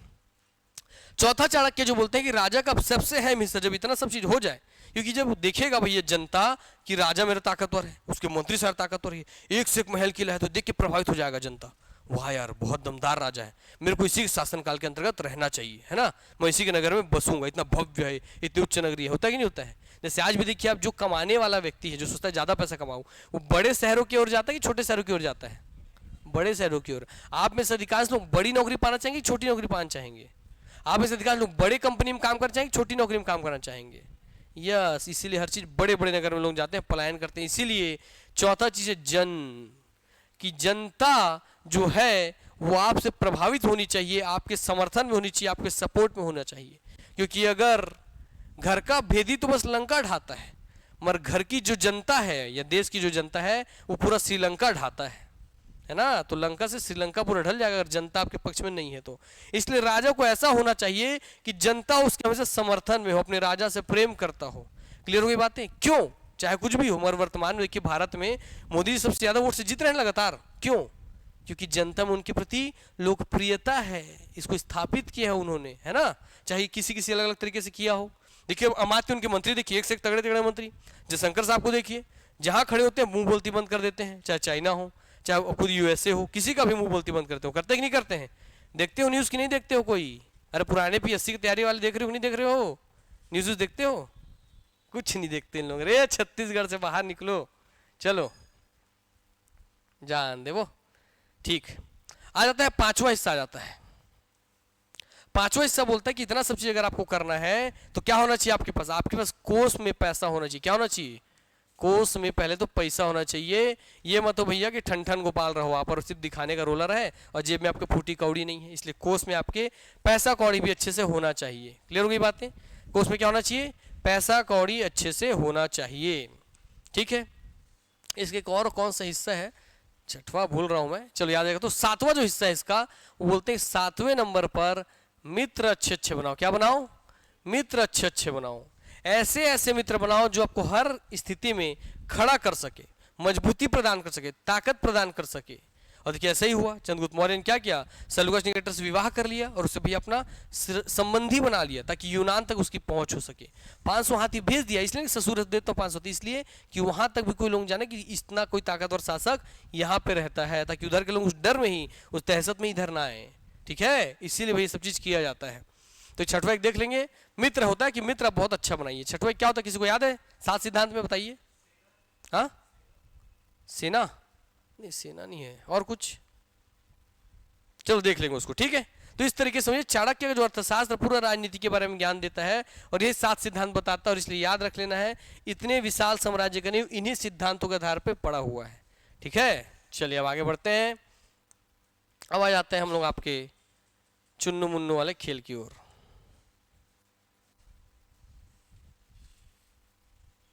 ठीक, याद हो गया सभी को, पूछें, चलिए बताइए। भारत पर पहला आक्रमण, 10 मिनट फटाफट रिवीजन करना। भारत पर पहला आक्रमण कौन से वंश, हाँ जोर से। हखामनी वंश, कौन सा वंश, कौन सा राजा, डेरियस प्रथम। सिक्का दूसरा आक्रमण यूनानी आक्रमण और मेसिडोनियन आक्रमण, ठीक है, क्योंकि मेसिडोनिया के थे। कौन आक्रमण किया था, सिकंदर किया था। आते आते किसको हरा दिया, ईरान को हरा दिया। अरे सब बोलो ना, कहानी सीखे हो आज, किसको हरा दिया, ईरान को हरा दिया। ईरान को हरा के किससे विवाह किया, हाँ, रुखसाना या रेक्सोना से विवाह किया। किसकी बेटी थी, शाहदारा की बेटी थी। उसका तो भाई आगे गया, कहाँ गया, गांधार गया, किसको हराया, अंबिक, उसकी अधीनता स्वीकार कर लिया। फिर गया पंजाब सिंध वाले एरिया में, किससे लड़ाई हुई, झेलम नदी के तट पर, पोरस से। कौन सी नदी के तट पर हुई, झेलम नदी के तट पर हुई। उसको राखी किसने बांध दिया, रेक्सोना या रुखसाना ने बांध दिया। उसका दोनों भाई बन गए, बोले जीजा साल आगे लड़ोगे। फिर क्यों आगे नहीं गए, कौन सी नदी में बाढ़ आया था, व्यास नदी में बाढ़ आया था। व्यास नदी में बाढ़ आया तो वापस हो गया कौन, जल थल सेना लेकर के कौन वापस हो गया, सिकंदर। और जल सेना लेकर के निर्याकस हो गया। कौन सा सेनापति रुक गया, सेलुकस निकेटर। यहाँ पे घनानंद की बेटी का नाम, उसको कौन पटा लिया, ठीक है, घर का भेदी क्या करता है, वेरी गुड, यही आएगा पीएससी में, ठीक है। चलो आगे बढ़ते हैं। घर का विधि लंका ढाता है। फिर उसके बाद चंद्रगुप्त मौर्य घनानंद कुमार के शासक कौन बना मगध साम्राज्य का। फिर आक्रमण किसने कर दिया, सेलुकस। उसको कहाँ लेके चला गया चंद्रगुप्त मौर्य, बाढ़ग्रस्त क्षेत्र में। फिर उसको क्या कर दिया, हरा दिया। और हरा करके फिर उसको क्या कर लिया, उसकी बेटी से विवाह कर लिया। विवाह किससे किया, बेटी का नाम कार्नेलिया या हेलना से विवाह कर लिया। क्लियर हो गई बातें। फिर उसकी बेटी से क्या पूछा, बताओ, कि काहे तो रब्बा आए रही से, तो क्या बोली वो, हाथी चाहिए था। कितना हाथी दिया, वो लेके कहाँ चला गया, वहां पे जाकर के कौन बोला, सिकंदर के, चंद्रगुप्त मौर्य को क्या नाम बोला वहां पे एक लेखक, सैंड्रो कोट्स। उसका पहचान कौन किया, विलियम जोन्स किया कि सैंड्रो कोट्स कौन है, चंद्रगुप्त मौर्य ही है सैंड्रो कोट्स करके। क्लियर हो गई बातें। फिर यहां से चंद्रगुप्त मौर्य के अकाल के समय पर जो राहत पहुंचाया गया उसकी जानकारी कौन से अभिलेख से मिलती है, हाँ, अच्छे से बोलो, जीवनागढ़ अभिलेख, अकाल वाला बेटा, अकाल वाला, सहगौरा है ना, सहगौरा शाहगौरा अभिलेख से। कहां पर है शाहगौरा, गोरखपुर, कहाँ, उत्तर प्रदेश। उसकी विशेषता क्या थी, तांबा का था। अभिलेख लिखवाए थे चंद्रगुप्त मौर्य ने। क्लियर हो गई बातें। फिर चंद्रगुप्त मौर्य जो है कौन से झील का निर्माण करते हैं, कहाँ करवाते हैं, जूनागढ़ कहाँ है। बाद में उसकी पहचान कौन करते हैं और कौन सा अभिलेख लिखते हैं, क्या करवाते हैं, उसका जीर्णोद्धार की निर्माण कौन करवाया था, जीर्णोद्धार कौन करवाया था, हाँ, रुद्रदामन करवाया था। क्लियर हो गई बातें। उसके बाद चंद्रगुप्त मौर्य कहाँ चले जाते हैं अपने अंतिम दिनों में, श्रवण बेलगोला कहाँ पर है, कर्नाटक में है। कौन सा धर्म ग्रहण कर लेते हैं और किस विधि से प्राण त्यागते हैं, संलेखना विधि से, भूखे प्यासे रह करके, ठीक है। फिर उनके बेटे कौन आते हैं, बिंदुसार आते हैं। बिंदुसार किसके बेटे होते हैं, दुर्धरा के कि हेलना के, हैं, अब बताओ, हैं, हेलना के, क्यों विदेशी थी इसलिए, किसकी, चंद्रगुप्त मौर्य की। जा रे क्षण से जो टूटा कोई सपना, जग सुना सुना लागे, जग सुना सुना लागे, कोई रहा ना अब अपना छत्तीसगढ़। अरे भैया अभी तो पढ़े, सेलुकस निकेटर की बेटी थी जिससे विवाह किए। चलो वो नहीं होता है, कहानी में ज्यादा डूब जाने से होता है। 2 विवाह किए थे, है ना, एक दुर्धरा थी घनानंद की बेटी, दुर्धरा थी घनानंद की बेटी, और हेलना या कार्नेलिया थी सेलुकस निकेटर की बेटी, हाँ, सेलुकस निकेटर की बेटी थी। तो जो बिंदुसार हुआ, यार बताओ महल में किसका वर्चस्व होता है, पहली रानी का कि बाद की रानी का, ये तो राज सिंहासन पे कौन बैठेगा, पहली रानी का बेटा कि बाद की रानी का बेटा, तो किसका बेटा होगा, बिंदुसार, दुर्धरा का होगा, है ना। हालांकि सिंहासन तो पहली रानी का बेटा बैठता है, मगर राजा किसको ज्यादा प्यार करेगा, पहली बीवी को कि बाद की बीवी को, क्यों, क्योंकि जिसके साथ कम टाइम बिताया है, कम अत्याचार झेला है, थोड़ा मोह ज्यादा है, इसलिए। ठीक है, आगे बढ़ो। देखिए लड़की लोग खुद जानते कि हम कितना अत्याचार करते हैं, दूसरी वाले को ज्यादा पसंद करेंगे। वेरी गुड, इतना ईमानदारी के लिए ताली होना चाहिए। ताली बजाओ जोर से एक बार, अरे बजा दो भाई। हाँ आगे बढ़ते हैं, चलिए कहानी में आगे बढ़ते हैं। अब बिंदुसार जब गद्दी में बैठ गया तो कौन बिंदुसार को कौन सा उपाधि दिया गया? अमित्रघात। कौन सा? और अमित्रोचेडस, दोनों याद रखना, अमित्रघात और अमित्रोचेडस। क्लियर बातें। किस शासक के बारे में कहा जाता है कि वो महान शासक का बेटा और महान शासक का बाप था? बिंदुसार के बारे में कहा जाता है। बिंदुसार का बेटा कौन हुआ? अशोक हुआ। इन तीनों के समय पर भैया बताइए कौन मंत्री थे? महान मंत्री चाणक्य थे। क्लियर होगी बातें। सिकंदर की मृत्यु कहां हुई? कहां पे है? बेबीलोनिया। उसके साथ कौन मर गया? क्या था नाम उसका? हाँ बुकेफराल। क्या नाम था? बुकेफराल। उन दोनों का कब्र कहाँ है? बेबीलोनिया। सिकंदर कहाँ का था? मेसेडोनिया। कहाँ का था? मेसेडोनिया का था। उसके पिताजी का नाम क्या था? पिताजी को कैसे मारा गया? जहर देके। किसने मार दिया? ये दई वो, ठीक है, माँ ने मार दिया। यहाँ कहानी खत्म हो गया। उसके बाद यहाँ से चंद्रगुप्त मौर्य वाला चैप्टर खत्म हो गया। यहाँ से वो हो गया। चाणक्य जी पे आ जाते हैं। बताइए चाणक्य जी का और नाम क्या है? और नाम क्या है? विष्णुगुप्त है, कौटिल्य है। क्लियर हो गई बातें। चाणक्य जी ने कौन से 4 बताए थे भैया? बताइए प्रक्रिया। और सप्त सिद्धांत में पहला सिद्धांत, दूसरा सिद्धांत, तीसरा सिद्धांत, चौथा सिद्धांत, पांचवा सिद्धांत कोष, छठवां सिद्धांत गायब है, सातवां सिद्धांत मित्र हो गया। क्लियर हो गई बातें। चलिए अब आ जाइए मौर्य साम्राज्य पढ़ लेते हैं। ठीक है, या पढ़ क्या होगे? आगे बढ़े। अब घर से पढ़ लोगे? सब तो पढ़ा दिया है ना। आगे बढ़ते हैं अब। अरे वही सब लिखा है।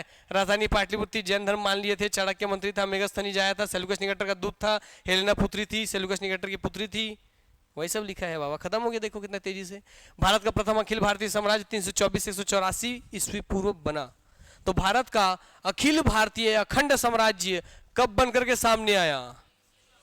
184 ऊपर। कौन से साम्राज्य के समय? क्योंकि दहेज में किसने दिया था भैया पाकिस्तान अफगानिस्तान? सेल्यूकस निकेटर ने दिया था। किसको दिया था? चंद्रगुप्त मौर्य को दिया था। क्लियर हो गई बात है। कौन था जो मुजरा देखता था? गणानंद था। ठीक है, चलो बिंदुसार। मौर्य शासकों का क्रम चंद्रगुप्त मौर्य, बिंदुसार, अशोक, दशरथ, संप्रीति, वृहदत्त। अंतिम शासक कौन है भैया? वृहदत्त। बीच में और भी कुछ शासक हो जाएंगे, उनकी जानकारी नहीं है, मतलब भी नहीं है। इसमें मेनली चंद्रगुप्त मौर्य, बिंदुसार, अशोक तक पूछता है। इनमें से किसी को नहीं पूछता। ये अंतिम शासक पीएससी का फेवरेट है। वो जानते हैं कि बच्चे जब पढ़ रहे थे शुरू के सबको जान रहे हैं। अंतिम राजा पूछ लेता हूं। कौन अंतिम राजा? कौन है? कौन है? कौन है अंतिम राजा? याद रख लेना, फेवरेट क्वेश्चन है पीएससी और व्यापम का, है ना। बहुत बार पूछा है कि नहीं यार? पूछा है ना भैया? बताइए। चलिए आगे बढ़ते हैं। चंद्रगुप्त मौर्य मौर्य वंश के संस्थापक। तो मौर्य वंश के संस्थापक कौन थे? मगध साम्राज्य के पहले ऐतिहासिक शासक कौन है? बिंबिसार हैं। और अखंड भारत के पहले हर्यक वंश के संस्थापक मगध साम्राज्य के संस्थापक कौन है?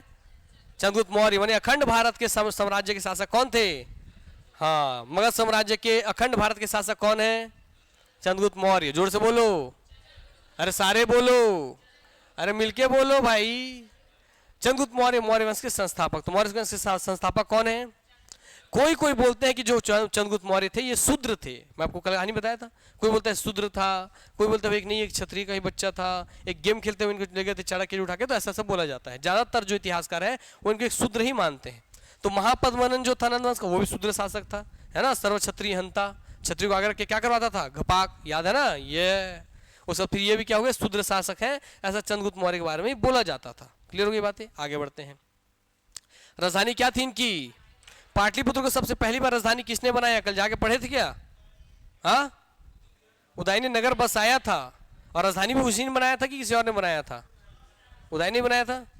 चलो ठीक है, अच्छी बात है। राजधानी किसने बनाया पाटलिपुत्र को? सबसे पहले पाटलिपुत्र नगर किसने बसाया? हाँ, उदयन कौन से वंश का था? किसका बेटा था? किसका पोता था? हाँ, चंद्रगुप्त मौर्य किसके अनुयायी थे? इनके प्रधानमंत्री कौन थे? विदेश यात्री कौन आए थे? किसके दूत थे? इनकी बेटी क्या थी और नाम क्या है? सैंड्रो कोर्ट्स की पहचान चंद्रगुप्त मौर्य के रूप में किसने की थी? 305 ईस्वी पूर्व में यूनानी सेनापति सेल्यूकस निकेटर को पराजित कर दिया। कब पराजित किया? कब पराजित किया? 322 ईस्वी पूर्व में पाटलिपुत्र में प्रथम जैन सम्मेलन का आयोजन करवाया। प्रथम जैन सम्मेलन जान रहे हो ना आप लोग, हुआ था किसके समय हुआ था? हाँ, चंद्रगुप्त मौर्य समय हुआ था। कब हुआ था पाटलिपुत्र का पहला सम्मेलन? जैन सम्मेलन, प्रथम जैन सम्मेलन कब हुआ था? और दूसरा? हाँ, 512-13। हाँ हाँ, वो ऐसी छह इतिहास में सब चलता है, कोई दिक्कत नहीं है। चंद्रगुप्त मौर्य ने अपने जीवन के अंतिम दिनों में कौन सा धर्म स्वीकार कर लिया? चंद्रगुप्त मौर्य को जैन धर्म की शिक्षा किसने दी? ठीक है, भद्रबाहु कौन से सम्मत वाला था? श्वेतांबर की दिगंबर। कहाँ चला गया था वो अकाल के समय पर? कर्नाटक। अरे भद्रबाहु कहाँ चला गया था? दक्षिण भारत चला गया था। क्लियर हो गई बातें? चलिए, जीवन के अंतिम दिनों में कहाँ चल गए थे भाई चंद्रगुप्त मौर्य? सर्वबेलगोला कहाँ पर है? कर्नाटक में। जैन धर्म की कठोर उपवास की प्रक्रिया जिसे क्या बोलते हैं? और क्या बोलते हैं? संथारा भी बोलते हैं। उसे अपनी प्राण त्याग दिए। जो इतना महान शासक था वो बेचारा मरते समय भूखे प्यासे रह के मर गया। और ये राजा की सच्चाई भी है कि दुनिया का चाहे कोई भी राजा हो, उसकी मौत बहुत भयानक होती है। या तो किसी भयानक बीमारी से, या घर का ही कोई आदमी जहर दे के मार देता है, या युद्ध में मारता है तीर भाला घुस घुस करके, इसलिए बहुत भयानक मौत होती है। क्लियर बात है? हालांकि ये भी सच्चाई है कि बहुत कम ही राजा है जो युद्ध के समय मरे, इसलिए वो इतिहास के प्रश्न बन जाते हैं कि कौन सा राजा तो युद्ध के मैदान में मर गया। नहीं तो ज्यादातर राजा जो हारता है उसको कैदी बना के ले जाता है, जीता हुआ राजा, है ना। क्लियर हो गई बातें? चलिए, चाणक्य अखिल भारतीय साम्राज्य का स्वप्न दृष्टा किसने देखा था? पूछता है, ये लाइन एग्जैक्ट है कि सबसे पहले अखिल भारतीय साम्राज्य के स्वप्न दृष्टा कौन थे? चाणक्य थे। क्लियर हो गई बातें? चाणक्य की तुलना यूरोप के किस लेखक से की जाती है? हाँ, मैं क्या करूं? मैकियावली। मैकियावली क्या? मैकियावली कौन सी पुस्तक लिखी थी?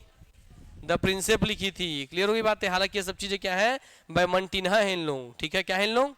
बैमंटिन्हा है ना, क्योंकि भैया पैदा भी नहीं हुआ था उस समय। कैसे यार, पैदा थोड़ी हुआ था?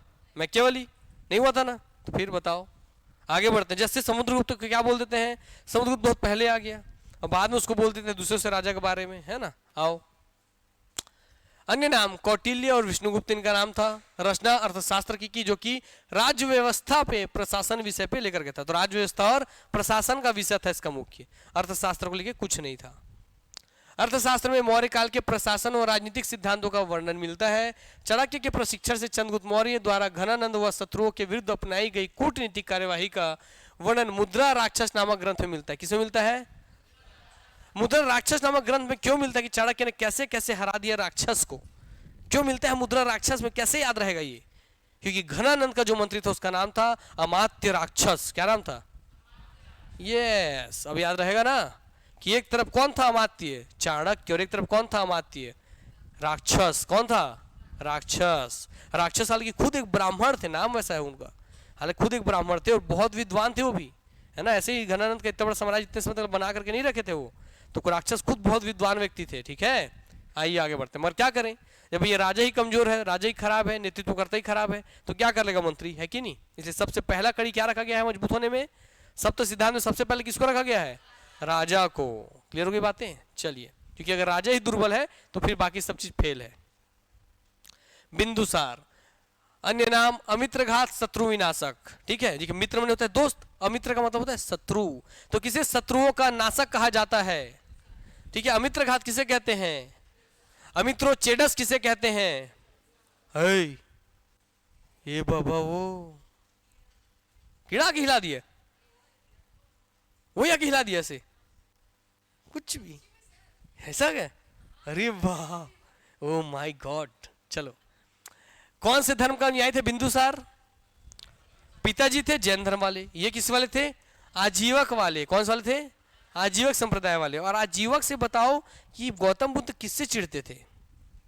बताया था, आजीवक संप्रदाय के किसी मानने वाले से चिढ़ते थे। इसके प्रवर्तक कौन है? आजीवक संप्रदाय के प्रवर्तक मखली पुत्र घोषाल, ठीक है, याद के बोलो, मक्खी से चिढ़ते थे, मक्खी से याद रखना, सब नाश दो तुम लोग हैं। चलो, विदेशी यात्री डायोनोसिस, तो पूछता कि कौन से विदेशी यात्री इनके समय आया था, तो कौन से विदेशी यात्री आया था, डायोनोसिस, कौन आया था, मिस्र शासक टॉलेमी द्वितीय का दूत था। कहां का दूत था डायोनिसिस, मिस्र के शासक कौन थे, तो इसको पूछता है कि बताइए मिस्र के शासक टॉलनी किसके समकालीन थे, किसके समकालीन थे, किसके समकालीन थे भैया, टॉलेमी द्वितीय, टॉलेमी द्वितीय किसके समकालीन थे, बिंदुसार के। क्लियर हो गई बातें। अलेक्जेंडर का नाम, सिकंदर का नाम जो अलेक्जेंडर निकेटर भी है, क्या है, और अलेक्जेंडर मैसिडोनियन भी है, ये भी याद रख लेना। क्लियर हो गई बातें ना, तो सिकंदर ना लिखे कहीं ऐसा नाम दे दे तो पहचान जाना, अलेक्जेंडर उसी को बोलते हैं, अलेक्जेंडर निकेटर भी उसी को बोलते हैं, सेल्यूकस निकेटर था वैसे अलेक्जेंडर निकेटर भी उसको बोलते हैं। क्लियर हो गई बातें। चलो, डायमेकस, देखिए एक आया है डायनोसिस, डायग्नोसिस से याद रख लेना, और दूसरा कौन आया है, डायमेकस। क्लियर हो गया, एक डायनोसिस और एक डायमेकस। ये मिस्र का था, डायनोसिस निसिस किसका था, मिस मिस, याद रखा, सिसिस से मिस मिस साउंड से याद रखना। और जो डायमेकस है ये यूनानी शासक एंटियोकस का दूत था, किसका दूत था, क्योंकि एग्जामिनर को पता है कि भैया बच्चों को ये नाम याद होने में दिक्कत होगा, इसलिए उसको पूछा है पीएससी में भी। क्लियर हो गई बातें, हालांकि इससे क्वेश्चन पूछता नहीं चाहिए मगर पूछ लेता है। क्लियर हो गई बातें। चलिए आते हैं, अब अगला महान शासक कौन हो जाएगा, अशोक जी हो जाएंगे। चलिए, तो भैया सम्राट अशोक महानतम सम्राट थे किसके, चंद्रगुप्त मौर्य वंश के, किसके वंश के, मौर्य वंश के। उपाधि इनका क्या था, देवनाम प्रिय और प्रियदर्शी, इसको प्रियदर्शी बोले, प्रियदर्शी बोल दे, सब इन्हीं के बारे में बात हो रहा है। क्लियर, तो बताइए देवनाम प्रिय की उपाधि किनको मिली है ना, कि सभी देवताओं के प्रिय हैं अशोक, तभी तो इतने बड़े शासक बन गए, है ना, सभी के प्रिय हैं अशोक इसलिए इतने बड़े शासक बन गए, इसलिए देवनाम प्रिय या प्रियदर्शी किनको बोलते हैं, अशोक को। ये कौन से धर्म के अनुयायी बने, बौद्ध धर्म के। देखिए दादाजी जैन, पिताजी आजीवक, ये बौद्ध, मतलब इनके समय में सभी धर्मों का विकास अच्छे से हो रहा था, है ना, ताबड़तोड़ फैल रही थी सभी संस्कृतियां। आगे बढ़िए, राज्याभिषेक इनका कब हुआ, 269 ईस्वी पूर्व में।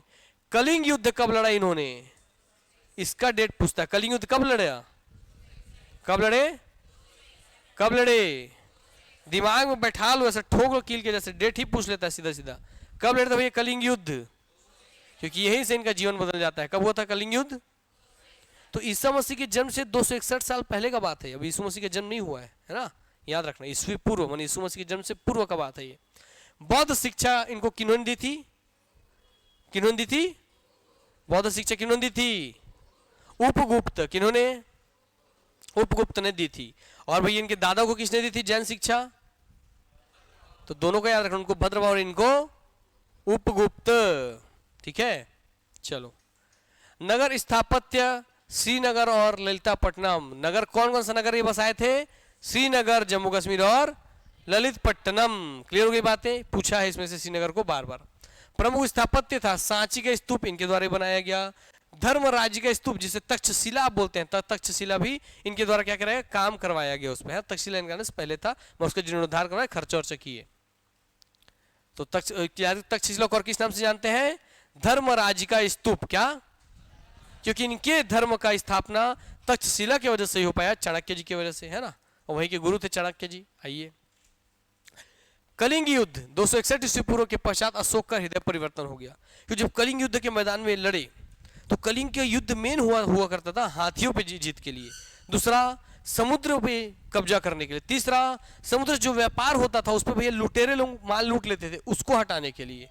क्लियर हो गई बातें, तो इन सभी के लिए, हाँ वो आवत हो, इस सब के लिए क्या किया गया, कलिंग युद्ध किया गया। क्लियर हो गई बातें, तो इसलिए कलिंग पे जिसका नियंत्रण होता उसको देखिए, अगर कलिंग पे आप नियंत्रण कर लिए, मैंने आपको पूर्वी तट मिल गया पूरा भारत का, है ना, और इधर तो पश्चिमी तट था इनके पास, तो पूरे भारत का समुद्री तट उनके पास आ जाता, पूर्व का भी और पश्चिम का भी। इसलिए कलिंग बने उड़ीसा, पश्चिम बंगाल का समुद्र तट है, कलिंग खासकर उड़ीसा को बोलते हैं, तो कलिंग का जो समुद्र तट है वो मेन इंपॉर्टेंट था पूरा व्यापार मार्ग कंट्रोल करने के लिए। क्योंकि आप देखिए जब इससे पहले कौन आ चुका है, इससे पहले अशोक से पहले कौन आ चुका था, सिकंदर, और वो जल सेना लेके आया था, है ना, निर्याकस, मतलब सबको पता चल गया कि जल मार्ग से भैया काम कर सकते हैं हम लोग बहुत तेजी से, है ना, व्यापार कर सकते हैं, दूत भेज सकते हैं, यस, इसलिए जल मार्ग का वर्चस्व बढ़ गया यूनानियों के आने के बाद। क्लियर हो गई बातें? इसलिए जल मार्ग पे कंट्रोल करने के लिए ही कलिंग युद्ध लड़ा गया, वहां से लुटेरे को भगाने के लिए, वहां के हाथियों को जीतने के लिए, इस तरीके से बहुत सारे कारण, एक कारण नहीं है। कलिंग युद्ध जब हुआ तो वहां के राजा भी बहुत ताकतवर थे, है ना, क्योंकि इतने सारे हाथी थे, उनके बलिष्ठ बलिष्ठ हाथी थे, बहुत अच्छी उनके सेना थी, तो बहुत भयानक युद्ध हुआ, लाखों लोग मर गए। बहुत लोग बोलते हैं कि अशोक जी अपने बहुत सारे भाइयों को मार दिए, तब जाके गद्दी पे बैठे, कि उनके जितने भाई भाई थे इन लोग बहुत बेईमान थे, इन्हीं के पीठ पीछे इनको मारने का प्रयास करते रहते थे। इस तरीके से बहुत सारी कहानियां हैं। क्लियर हो गई बातें? फिर आ जाते हैं कि युद्ध का मार्ग त्याग कर धर्म के अनुरूप कल्याणकारी राज्य की स्थापना करने का इन्होंने सोचा। तो सबसे पहले हरक वंश में किसने कल्याणकारी राज्य की स्थापना का विचार लाया?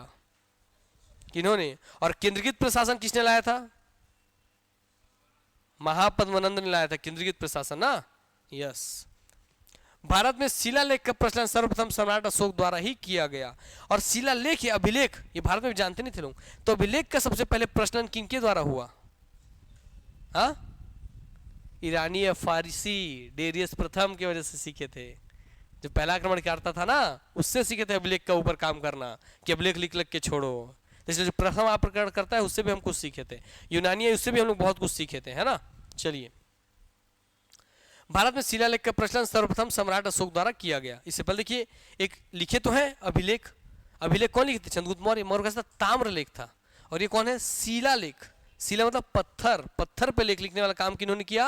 सम्राट अशोक ने। किसने किया? सम्राट अशोक ने। 250 ईस्वी पूर्व पाटलिपुत्र में तृतीय बौद्ध संगीति का आयोजन करवाया। अशोक ने अपने पुत्र महेंद्र व पुत्री संघमित्रा, इनका पुत्र कौन थे? महेंद्र। पुत्री कौन थी? बौद्ध धर्म के प्रचार है, तो कहां भेजा उनको? तो पूछता है कि बौद्ध को बेटा कौन था? महेंद्र। बेटी कौन थी? दोनों में द्र द्र देखो, अर की मात्रा त्र की मात्रा, महेंद्र और संघमित्रा। बेटा बेटी बताओ, नाम बताओ। हाँ, और कहां भेजे उनको? किस लिए भेजे थे? बौद्ध धर्म के प्रचार के लिए भेजे थे। अशोक ने प्रजा के नैतिक उत्थान हेतु आचारों की संहिता प्रस्तुत की, जिसे क्या कहते हैं? धम्म कहते हैं। याद रखिए, जो धम्म है ये कोई अलग से धर्म नहीं है, ये बात पूछा है एग्जाम में। धम्म जो था, अशोक का धम्म एक अलग धर्म नहीं था, ये केवल थी क्या? आचारों की संहिता।